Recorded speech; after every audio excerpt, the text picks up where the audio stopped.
Salam, perkenalkan nama saya Ida Royani SPAK. Saya mengajar di SMA Negeri 16 Batam, Kepulauan Riau.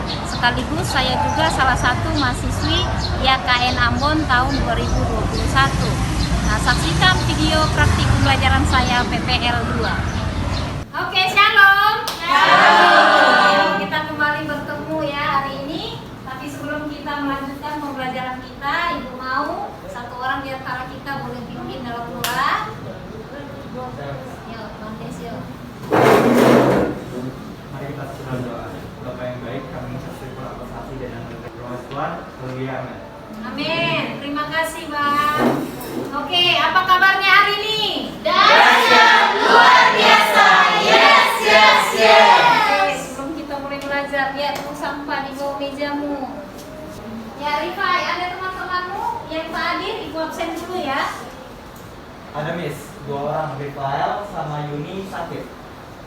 Oke, terima kasih. Ya, ada yang ingat pelajaran kita minggu lalu? Di pertemuan kita berikutnya kita belajar apa? Ada yang ingat? Ya, multikultural adalah pemberian Allah. Nah, hari ini kita akan belajar multikulturalisme dalam Alkitab. Anak-anak Ibu ada yang bisa mengaitkan tentang multikulturalisme dalam Alkitab? Ada yang bisa mengaitkan, menghubungkan? Ayo, apa sih kaitannya? Nah, pelajaran kita yang akan kita pelajarin hari ini dengan pelajaran kita minggu yang lalu. Saya bisa silakan kita, yuk. Menurut saya, kaitan multikultural dalam Alkitab dengan multikultural adalah pemberian Allah adalah menampilkan hubungan Alkitab yang menjadi pedoman terhadap multikultural yang telah diberikan Allah kepada kita. Oke, terima kasih. Hari ini kita akan belajar dengan KD kita nilai-nilai multikultural. Nah, adapun nanti tujuan pembelajaran kita akan lihat di video yang akan nanti Ibu tayangkan di depan. Dan setelah itu nanti kita akan juga lihat YouTube dan nanti kita akan diskusi dengan LKPD yang Ibu akan siapkan. Oke, kita perhatikan ke depan ya, sekaligus kita literasi lewat materi di depan. Shalom, kembali kita akan melanjutkan pembelajaran kita dari minggu lalu dan tema kita hari ini yaitu multikulturalisme dalam Alkitab. Adapun tujuan pembelajaran kita hari ini yaitu 1. Menunjukkan sikap yang mensyukuri kehadiran multikultur di Indonesia sebagai anugerah Allah. Yang kedua, menunjukkan sikap dan perilaku yang mencerminkan menghargai multikultur dalam kehidupan sehari-hari. Yang berikutnya, mengembangkan ideologi di tengah-tengah masyarakat multikulturalisme di Indonesia. Yang berikutnya, membandingkan kehidupan multikultural dalam Perjanjian Lama dan Perjanjian Baru. Yang selanjutnya, membuat naskah drama yang didasarkan pada kisah nyata tokoh-tokoh Alkitab yang pernah mengalami diskriminasi dan mengolahnya dalam bahasa sehari-hari. Multikultur. Demikian materi kita hari ini. Sekian, terima kasih. Ya, itu tadi materi kita ya untuk hari ini. Mungkin ada yang mau bertanya dari materi yang sudah kita lihat? Service. Ya, Widya silakan. Apa yang menyebabkan perbedaan kontras antara multikultural dalam perjanjian lama dan dalam perjanjian baru? Terima kasih. Oke. Ada yang bisa jawab pertanyaan dari Widya? Coba. Silakan ya.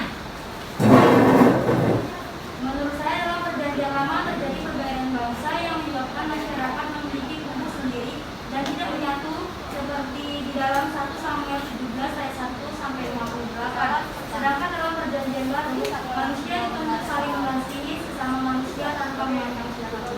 Ya, cukup jelas ya. Jadi perjanjian lama tadi materi sudah disampaikan ya dengan video tadi. Sedangkan di perjanjian baru dikatakan kita tidak boleh memandang latar belakang seseorang. Ya, kita harus mengasihi satu dengan yang lainnya. Oke, Ibu kembali meminta kita untuk memperhatikan video ya yang Ibu akan tampilkan ya, supaya kita lebih mengerti ya materi kita hari ini. Ahok tadi kan sempat bilang pada saat itu tidak ada keraguan untuk memilih Pak Ahok sebagai pada saat itu kan maju sebagai wagub ya Pak ya. Bisa diceritakan nggak pada saat itu seperti apa prosesnya Pak? Waktu pertama Jokowi Ahok itu luar biasa.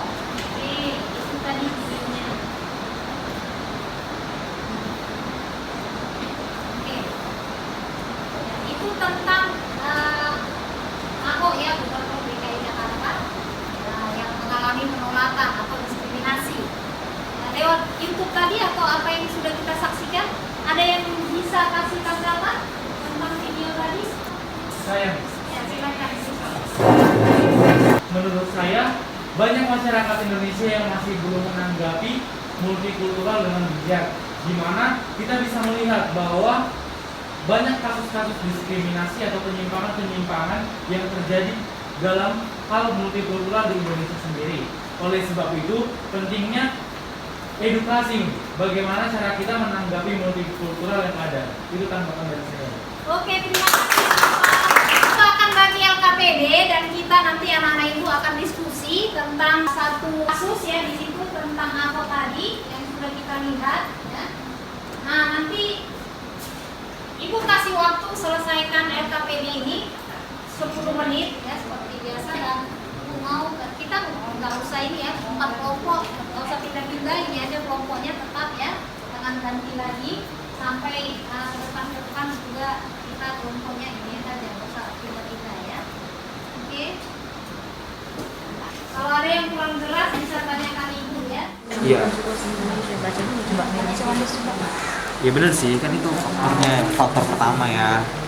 Soalnya Ahok itu yang tadi kau bilang ras sukunya itu berbeda. Ya tadi. Aksi melakukan diri beberapa yang meskipun selalu ditanggapi oleh Pak Ahok, bapak 3 anak ini justru nekat menantang. Karena apa ya faktornya? Yang pertama karena faktor diskriminasi. Faktor apa saja yang menyebabkan Ahok tidak diterima sebagai gubernur oleh mayoritas masyarakat Indonesia? Karena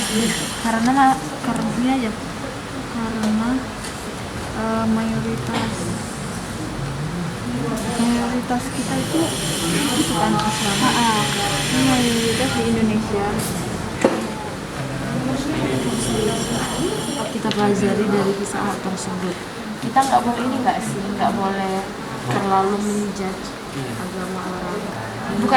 Bukan cuma karena dia minoritas kita jadi ini. Tulis langsung. Bukan, jangan cuma karena kita minoritas. Ya, jangan lah. Ini karena aja langsung because bacanya because dapat kita belajar dari agama. Yang pertama kita jangan menjudge orang yang tidak boleh. Yang pertama kita tidak boleh. Yang harus kita pelajari dari kita harus rendah hati kan meskipun diskriminasi yang meskipun kita mendapatkan perlakuan diskriminasi, ya kan? sikapnya ketika kemudian yang perlu dilaksanakan.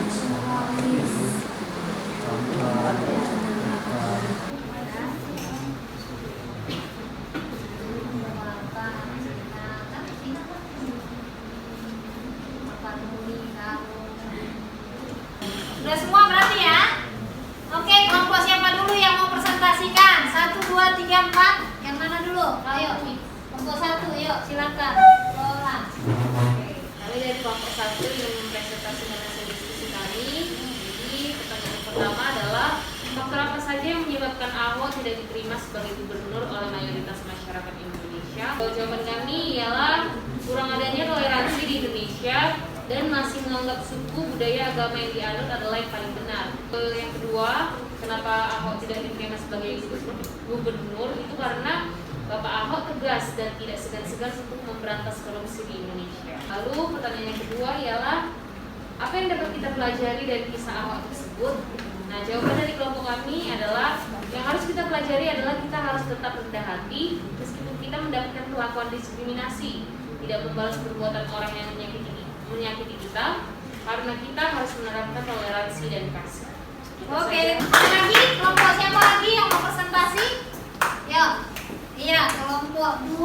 Rifai, silakan. Faktor apa saja yang menyebabkan Ahok tidak diterima sebagai gubernur oleh mayoritas masyarakat Indonesia? Faktor yang pertama itu karena Ahok merupakan orang Tionghoa yang bukan merupakan populasi Indonesia. Yang kedua, karena Ahok memiliki kepercayaan yang minoritas di Indonesia atau bukan Islam yang merupakan kepercayaan mayoritas di Indonesia. Setelah itu, hasil diskusi kami tentang pertanyaan apa yang dapat kita pelajari dari kisah Ahok tersebut. Hasil diskusi kami yaitu walaupun kita bagian dari minoritas, kita tidak boleh menganggap diri kita tidak mampu menjalankan pekerjaan yang ada. Sekian dari kami, terima kasih. Ada yang bisa menarik kesimpulan dari hasil diskusi kita tadi? Ayo, satu orang. Wilman, silakan. Multikulturalisme adalah pandangan atau gagasan yang menggabungkan perbedaan suatu keberagaman yang ada di Indonesia.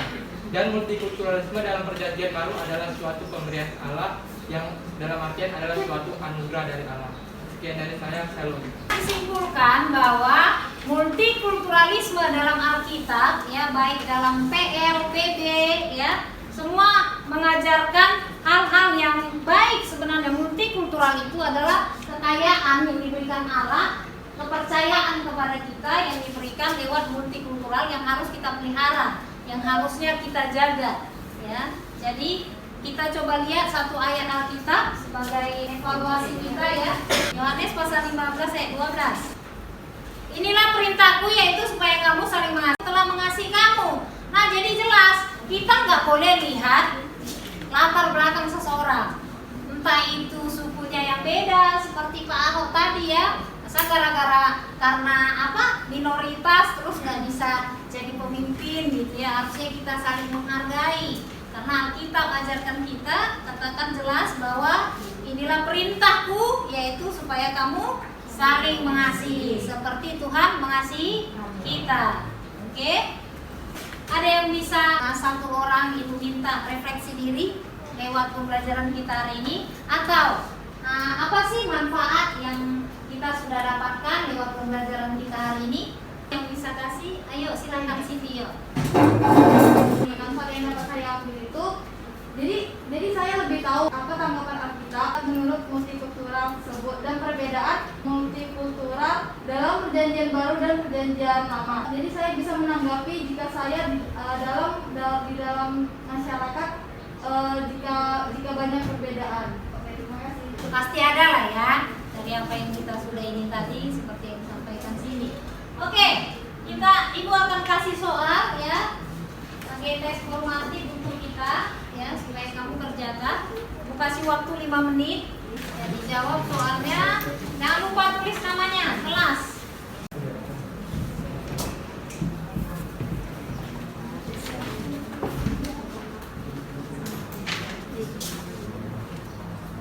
Udah, ya. Oke, tugas kita untuk keterampilan, ya, tugas kita untuk 2 minggu ke depan. Ibu mau kalian kerjakan berdua-dua. Nah, sesuai kelompoknya aja, satu orang. Coba perwakilan kelompoknya bisa ambil ini.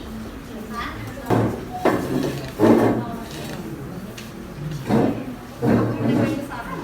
oke, berarti kalian yang terakhir. Ya, ada itu. Dibaca apa pula di situ? Ya, itu ada apa, ya, tokoh-tokoh Alkitab. Nah, tugas kalian, ya, membuat naskah drama, ya. Dicatat di situ kertas yang kamu ambil tadi, ya, seperti ini tadi, ya. Dia sesuaikan dengan apa yang kamu dapat. Contoh di sini kelompok 1 dapat perempuan yang berzina, Yohanes pasal 7, ya, sesuai ayat referensinya. Nah, kamu nanti disuruh membuat naskah drama yang didasarkan pada kisah nyata tokoh-tokoh Alkitab. Nah, tokoh-tokoh Alkitab sesuai yang kamu dapat tadi, ya, yang pernah mengalami diskriminasi, dan kamu mengolahnya dalam bahasa sehari-hari. Karena kita pasti nggak tahu, pasti baca Alkitab, ya, tapi kamu olah pakai bahasa sehari-hari aja, sendiri sehari-hari. Nah, ibu kasih waktu itu 2 minggu ke depan aja, ya. Jadi selesaikan naskahnya dalam 2 minggu ke depan. Ya, kita tutup pertemuan kita hari ini. Nah, kita akan tutup dengan doa pastinya karena kita sudah awali dengan doa. Nah, Ibu minta satu orang pimpin kita dalam doa. Ya, kita. Kita bersatu dalam doa. Bapa yang baik, Bapa yang bersalah dalam kerajaan surga, terima kasih. Hanya dalam nama anakmu, kami berdoa dan ucap syukur. Amin. Amin. Terima kasih. Tuhan Yesus memberkati hati-hati